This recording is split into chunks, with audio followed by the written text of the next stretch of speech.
Shalom alaihim bisem Yesua Hamasiah. Assalamualaikum warahmatullahi Isa Al-Masih.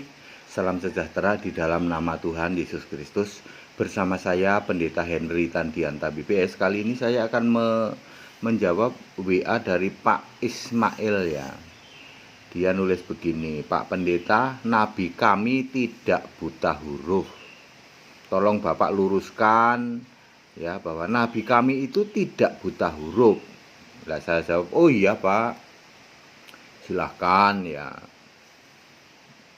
Soal buta huruf atau tidak buta huruf itu kan Bapak yang meyakini ya. Ya tapi tolong dibantu Pak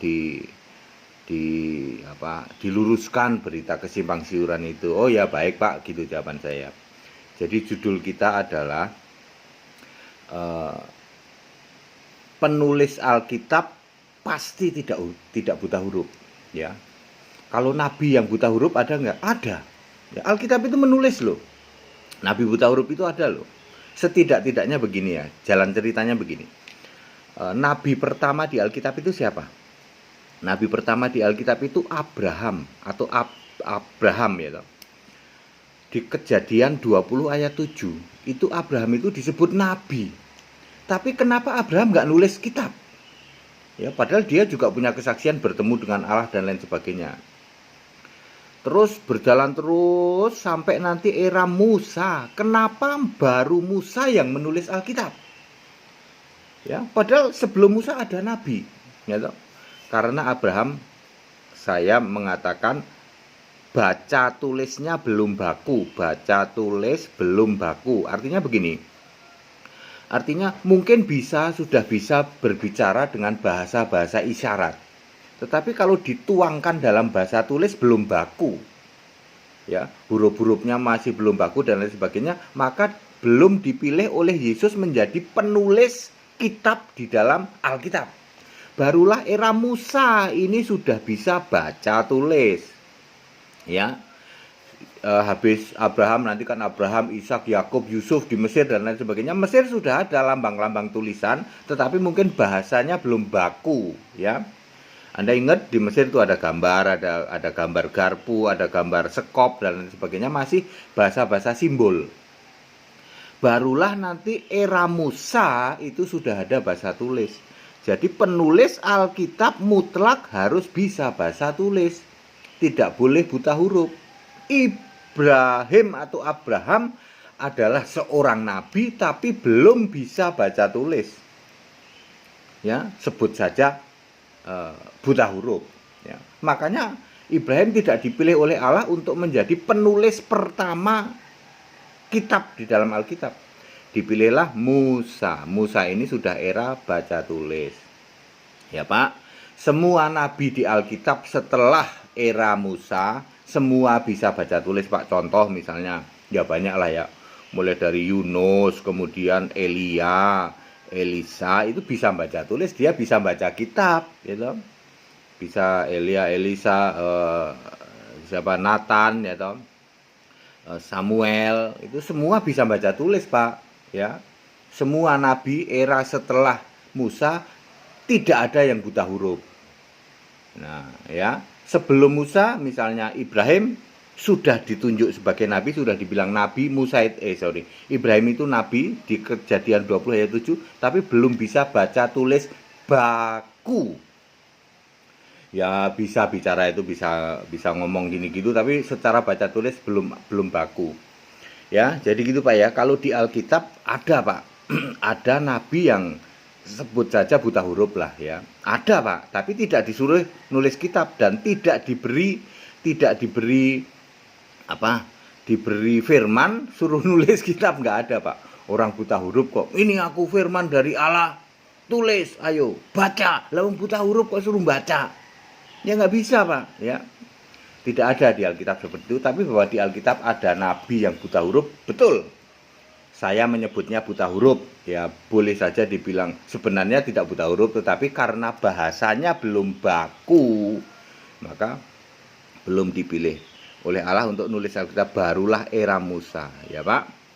Nah sekarang ya silakan Bapak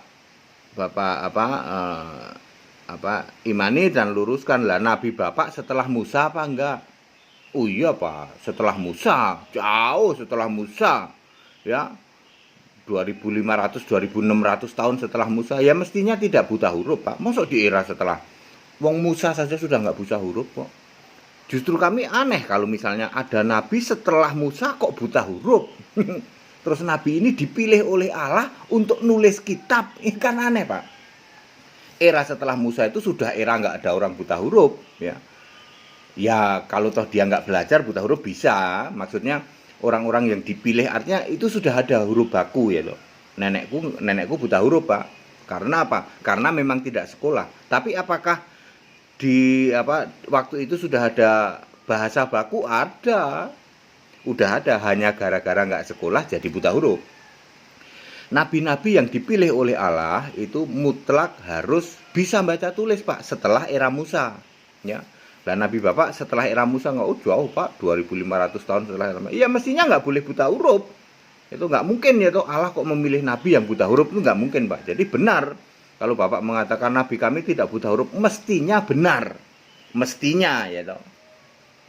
Ya, tetapi bagi kami begini Pak ya, bagi kami itu kan silahkan Bapak yakini ya, itu namanya keyakinan masing-masing Pak ya. Tapi bagi kami apa yang tertulis di Alkitab saja, apa yang tertulis di Alkitab saja, seorang nabi itu mutlak harus dipilih Yesus Pak. Efesus 4 ayat 11 ya toh. Kemudian kalau namanya nabi yang dipilih Yesus pasti dijamin selamat Pak. Enggak ada itu minta didoain umatnya, enggak ada Pak. Boleh dicek dari sejak semua nabi-nabi di perjanjian lama maupun rasul-rasul yang dipilih Yesus. Ya 12 murid plus yang lain termasuk Paulus semua. Dijamin selamat oleh Yesus karena dipilih oleh Yesus. Ya. Paulus itu juga nabi gitu. Selamat pasti karena dipilih oleh Yesus. Syarat mutlak rasul dan nabi dipilih oleh Yesus ya. Paulus itu malah hebat malah top markotop ya, ulama Yahudi top markotop. Wow, pinter kita Pak, baca tulisnya pinter ya. Paulus itu ya udah pasti tidak buta huruf Pak kalau yang milih Yesus ya. Jadi mesti dicek itu Pak. Itu bagi kami ya Pak, karena kami harus mendasarkan pakai Alkitab. Semua nabi mutlak harus dipilih Yesus, sudah pasti tidak buta huruf. Ya, karena nabi ini untuk menyampaikan menyampaikan hikmat atau menyampaikan ilham dari Allah. Ya, ada beberapa yang menulis Alkitab, tidak semua nabi nulis Alkitab, tidak semua ya. Contoh Agabus itu juga nggak nulis Alkitab ya, atau Lukius, Menachem nggak nulis Alkitab. Tapi itu nabi ya. Terus pasti selamat Pak, nggak ada nabi kok dipilih terus minta dibantu doain, itu nggak ada. Itu bagi kami simpel Pak, seperti itu Pak ya. Udah pasti tidak ada yang buta huruf, udah pasti selamat, nggak perlu didoain ya loh, karena dipilih oleh Allah yang benar, Yesus Kristus gitu ya Pak ya. Jadi mudah-mudahan dengan ini saya sudah membantu menyampaikan, meluruskan bahwa nabi kami tidak buta huruf. Ya logikanya begitu Pak, karena nabi Bapak kan hidup muncul 2500 tahun lah anggaplah ya toh, atau setidaknya 2000 tahun setelah Nabi Musa. Ya, Nabi Musa saja sudah tidak buta huruf, nabi berikutnya juga tidak buta huruf. Karena Allah yang benar, nggak mungkin Pak milih nabi kok milih yang buta huruf, itu nggak mungkin. Jadi sangat logis kalau Bapak bilang nabi kami juga tidak buta huruf, silahkan diimani menurut keimanan Bapak. Tetapi memang kami tidak punya rujukan Alkitab gitu. Karena Yesus akan terus memilih nabi. Sampai hari ini tuh Yesus masih milih nabi. Jadi syaratnya apa? Harus dipilih Yesus.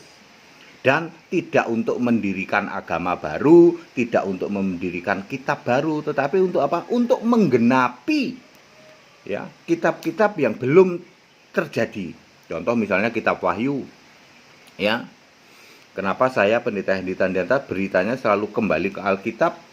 Sembah Yesus Allah yang benar, itu gerejanya nanti gereja Alkitab Allah Esa Berpola Philadelphia itu menggenapi Pak ya. Nanti akan muncul lagi orang-orang lain yang dipakai Tuhan seperti ini, nanti menggenapi lagi. Sekarang ini isu saya yang saya harus sampaikan adalah kembali ke Alkitab, sembah Yesus Allah yang benar, unity satu jemaat, yaitu jemaat Philadelphia yang berciri Philadelphia itu Wahyu 3 ayat 7 sampai 13 itu.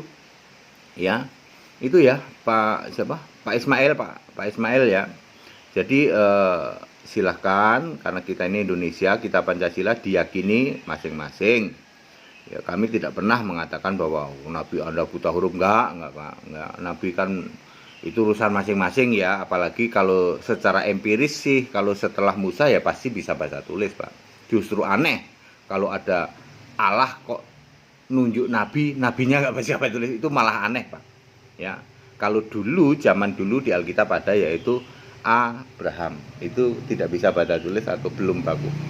Segala hormat kemuliaan untuk Yesus Allah yang benar. Kita Indonesia, kita Pancasila, toleransi harus, keberagaman wajib disyukuri, bersahabat dengan beda iman itu bisa kalau toh dalam kehidupan sehari-hari kita mendapati kenyataan, loh kok keimanan kita tidak sama, ya nggak apa-apa. Toh kita bisa hidup bersama-sama. Ayo saling menghargai, saling menghormati, jangan hujat, jangan caci maki. Segala hormat kemuliaan untuk Yesus Allah yang benar, Allah segala masa, sebelum segala abad, sekarang sampai selama-lamanya. Tetap bersama saya, Pendeta Henry Tandianta BPS. Haleluya. Amin.